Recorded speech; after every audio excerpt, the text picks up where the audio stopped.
Venez pas attraper ma veste, mais j'ai fait un tirage par curiosité que je vais vous partager, qui est dans le cadre du privé. Normalement, j'aime pas étaler ce genre de choses en public, mais bon, j'ai regardé par rapport à l'affaire de Xavier Dupont de Ligonnès.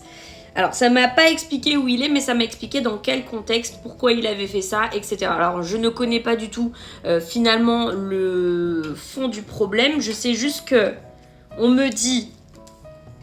Attention, j'ai mis des guillemets, c'est hypothétique. Hein. J'ai jamais dit que j'avais la science infuse, mais il serait encore vivant.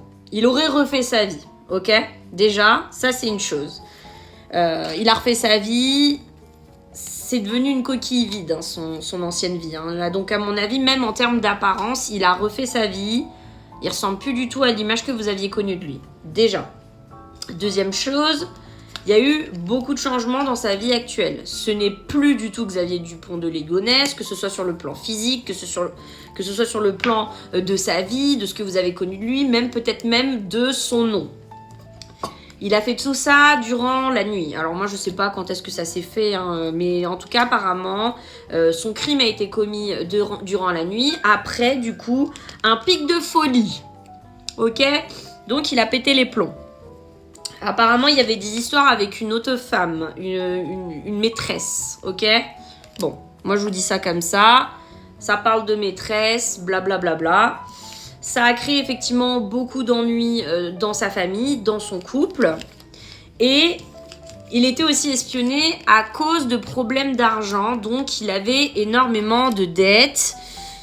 Alors, faut savoir effectivement que de ce que j'ai entendu dans l'affaire, il était suivi par une secte ou un truc comme ça. Bref, je sais plus trop ce que j'ai vu à travers toutes les documentations, mais il y a une erreur de maîtresse. Il y a, enfin, des ennuis de maîtresse, des ennuis de dette. Bref, il a pété les plombs, il a fait ça pendant la nuit sur un coup de tête. C'était même pas à la limite prémédité, ou alors s'il avait prévu de le faire, il se le réservait quand même sous le coude. Il l'a quand même fait par coup de folie, même s'il envisageait. Ceci dit, voilà, il a fait des démarches pour que les choses se fassent correctement, même si peut-être que ça a été fait trop rapidement, plus rapidement que prévu. Lui, il avait limite une autre date. Au début, il se refusait de le faire si tôt. Mais voilà, ça devenait de plus en plus compliqué et de plus en plus, entre guillemets, on lui foutait la pression. Le verdict est tombé, il a procédé tout seul et il s'est cassé. Et du coup, maintenant, il continue effectivement de travailler, de ce que je sais. Il a refait sa vie aussi, hein. Il a refait sa vie, clairement. Et là, effectivement, il est encore dans une situation d'abondance financière. Il y a bien eu du changement. Il s'en fait vraiment pas pour sa situation.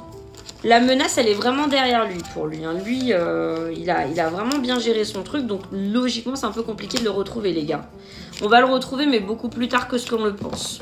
Voilà. Alors, ne rigolez pas, n'attrapez pas ma veste. Hein. C'est que hypothétique. Hein. Je vous dis juste ce que moi, j'ai vu. Après, dites-moi, vous, ce que vous en pensez. En sachant que, voilà, normalement...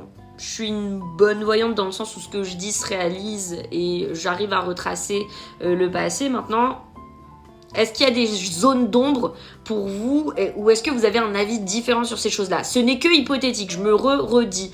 N'attrapez pas ma veste, ok? Bisous.